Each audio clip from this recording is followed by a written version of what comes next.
Dear student नमस्कार।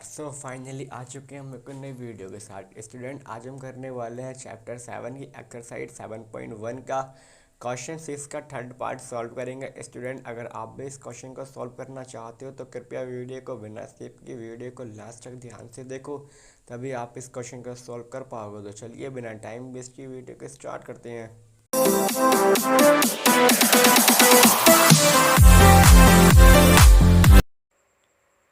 Welcome back dear students. आज हम एक्सरसाइज 7.1 के क्वेश्चन नंबर 6 के थर्ड पार्ट को सॉल्व करेंगे। तो 6 का थर्ड पार्ट है 4, 5, 7, 6, 4, 3, 1, 2। तो इसमें भी डिस्टेंस फार्मूले का यूज करते हुए हमने बताना है कि इससे कोई क्वाड्रिलेटर बन सकता है कि नहीं बन सकता। तो क्वाड्रिलेटर बनता है तो किस प्रकार का बनता है, यानी चतुर्भुज कैसा बनता है, ये हमने प्रूव करना है डिस्टेंस फार्मूले को यूज करते हुए। तो सबसे पहले हम यहाँ से लेट कर लेते हैं कि ये जो कोऑर्डिनेट हैं ये ए के हैं 4 और 5, और बी के हैं 7 और 6, सी के हैं 4 और 3, डी के हैं 1 और 2। तो अब डिस्टेंस फार्मूला किसके लिए, ए बी के लिए। तो यहाँ लिखेंगे ए बी के लिए x1 क्या होगा 4, y1 क्या होगा 5, x2 कितना होगा 7, y2 कितना होगा 6। अब ए बी की डिस्टेंस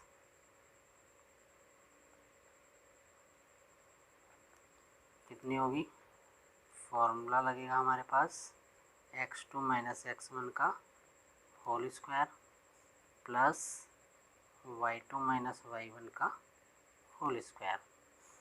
फॉर्मूले में वैल्यू पुट करते हैं। स्क्वायर रूट x2 की वैल्यू कितनी है 7, x1 की वैल्यू कितनी है 4 होल स्क्वायर, y2 का मान कितना है 6, y1 का कितना है 5 होल स्क्वायर। यहाँ से सॉल्यूशन शुरू करते हैं। 7 माइनस 4 कितना होगा 3 स्क्वायर, 6 माइनस 5 कितना होगा 1 स्क्वायर। अब यहाँ से 3 3 जा 9, यानी 3 तिया 9। 1 का वर्ग कितना होगा 1। अब 9 प्लस 1 कितना होता है 10, ये आ गया मात्रक। इसके बाद हमने BC की डिस्टेंस फाइंड करनी है। तो BC के लिए x1 की वैल्यू क्या होगी 7, y1 की वैल्यू क्या होगी 6, x2 की वैल्यू कितनी होगी 4, y2 की वैल्यू कितनी होगी 3। तो BC equal square root x2 minus x1 का whole square, y2 minus y1 का होल स्क्वायर। फिर वैल्यू पुट करते हैं। x2 की वैल्यू कितनी है 4, x1 की वैल्यू 7 होल स्क्वायर, y2 की वैल्यू 3, y1 की वैल्यू कितनी है 6 होल स्क्वायर।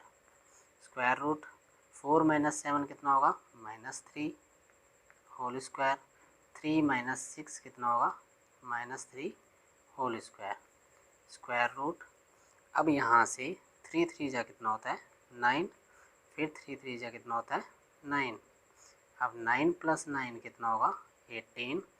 18 को फिर ब्रेक करेंगे तो 9 इंटू 2 कितना आएगा, 9 का स्क्वायर रूट कितना होता है 3√2 मात्रक। ये किसकी वैल्यू आई है BC की डिस्टेंस।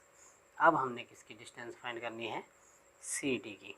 तो यहाँ लिखेंगे CD के लिए, CD के लिए x1, यानी यहाँ से CD देखते हैं x1 कितना होगा 3, y1 कितना होगा, CD के लिए x1 जो होगा वो होगा 4, y1 कितना होगा 3, x2 कितना होगा 1, y2 कितना होगा 2। अब सी डी की हमें क्या फाइंड करनी है, distance. Formula x2 minus x1 का whole square y2 minus y1 का होल स्क्वायर। तो वैल्यू पुट कर देते हैं। x2 की वैल्यू कितनी है 1, x1 की कितनी है 4 होल स्क्वायर, y2 की वैल्यू कितनी है 2 और y1 की वैल्यू कितनी है 3 होल स्क्वायर।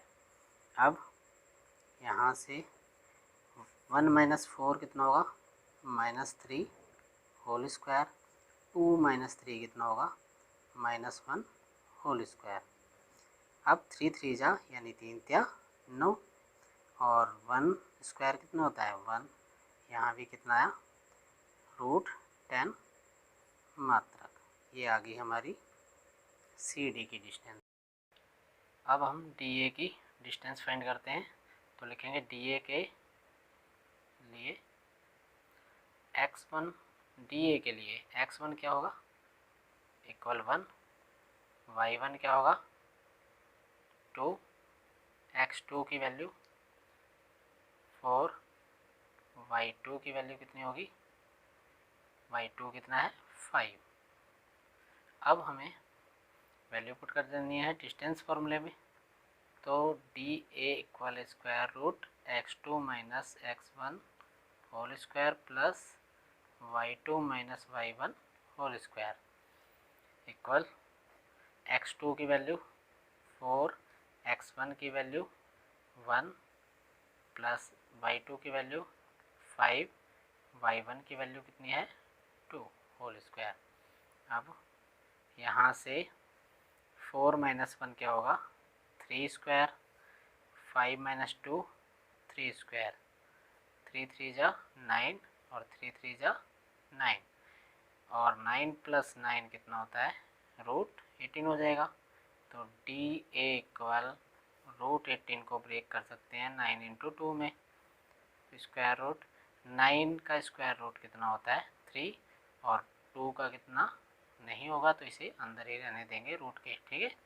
तो डी ए की वैल्यू कितनी हो गई 3√2 मात्रक। अब यहाँ से हमें देखना है कि जो सी डी की वैल्यू है √10 है और ए बी की वैल्यू √10 है और यहाँ से बी सी की वैल्यू 3√2 है और डी ए की वैल्यू 3√2 है।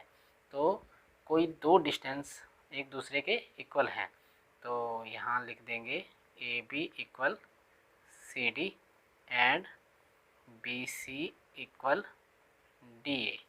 तो डायग्राम में समझने की कोशिश करते हैं। यहाँ एक हम चतुर्भुज का चित्र बना लेते हैं यानी क्वाड्रिलेटर बना लेते हैं। तो ए बी सी और डी, ए बी जो है वो सी डी के इक्वल है इसके, यानी ए बी की अपोजिट साइड क्या है सी डी है, इक्वल हैं दोनों। अब डी ए जो है वो बी सी के इक्वल है यानी इसकी भी अपोजिट साइड्स इक्वल हैं। अब दोनों इसकी अपोजिट साइड्स इक्वल हैं तो ये या तो समांतर चतुर्भुज है या फिर आयत है। अब हमें विकर्ण निकालने पड़ेंगे। विकर्ण क्या है इसमें ए सी और बी डी। अगर विकर्ण बराबर आ जाते हैं तो हम कहेंगे ये समांतर चतुर्भुज नहीं है। अगर विकर्ण बराबर नहीं आते तो ये समांतर चतुर्भुज है।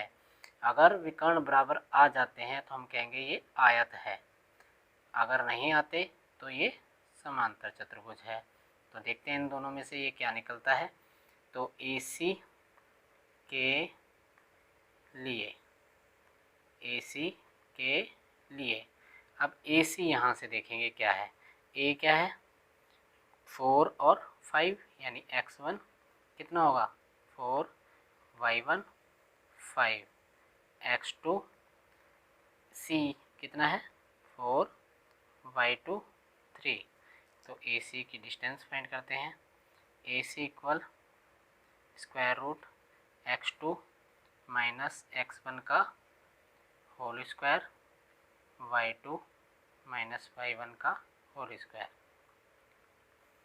तो ए सी की डिस्टेंस के लिए x2 क्या है 4 x1 क्या है 4 स्क्वायर रूट y2 कितना है 3 y1 कितना है 5। 4 माइनस 4 कितना होगा 0 और 3 माइनस 5 कितना होगा -2 होल स्क्वायर। अब यहाँ से 2 दूनी 4 और 4 का स्क्वायर रूट कितना होता है 2, यानी AC जो आया है वो 2 है। अब BD निकालते हैं, तो BD के लिए क्या होगा x1 जो होगा, यहाँ से देखना है BD के लिए, ये है B और ये है D, x1 y1 x2 y2। तो x1 की वैल्यू कितनी हो जाएगी 7, y1 की वैल्यू 6, x2 की वैल्यू 1 और y2 की वैल्यू 2, x2 और y2, x1 y1। अब BD की distance BD equal square root x2 minus x1 का whole square y2 minus y1 का होल स्क्वायर। अब x2 की वैल्यू यहाँ से है 1, x1 की वैल्यू है 7 होल स्क्वायर, y2 की वैल्यू 2, y1 की वैल्यू 6 होल स्क्वायर। तो इक्वल हो जाएगा 1 माइनस 7 कितना होगा -6 होल स्क्वायर, 2 माइनस 6 कितना होगा -4 होल स्क्वायर। यहाँ आ जाएगा 6 6 जा 36 यानी 6 36 और 4 चौक कितना होता है 16। तो यहाँ कितना आ जाएगा √52। अब 52 को भी ब्रेक कर सकते हैं हम 13 × 4 में, तो यहाँ आ जाएगा 2√13। अब देखिए यहाँ से जो BD की वैल्यू आई है वो AC के इक्वल नहीं आई, तो यहाँ लिखेंगे हम AC इक्वल नॉट BD। अतः दिए गए निर्देशांक या बिंदु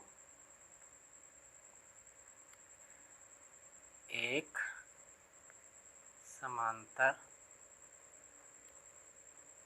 चतुर्भुज यानी क्वाड्रिलेटर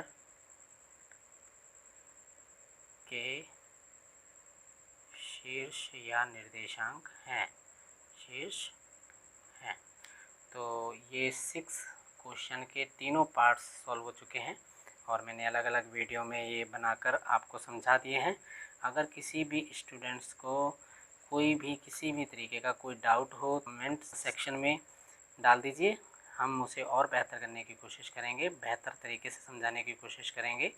और जिन बच्चों को हमारे वीडियो अच्छे लग रहे हैं तो कृपया लाइक करें, कमेंट करें और अपने सहपाठियों के साथ इसे शेयर भी करें।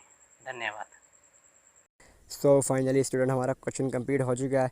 अगर आपको वीडियो पसंद आई तो प्लीज़ वीडियो को लाइक करें, कमेंट करें, अपने दोस्तों साथ शेयर करें, साथ ही हमारे चैनल को सब्सक्राइब करें, बेल को प्रेस करें, मैंने इंस्टाग्राम पर जाकर फॉलो करें जिसका लिंक आपको डिस्क्रिप्शन मिल जाएगा।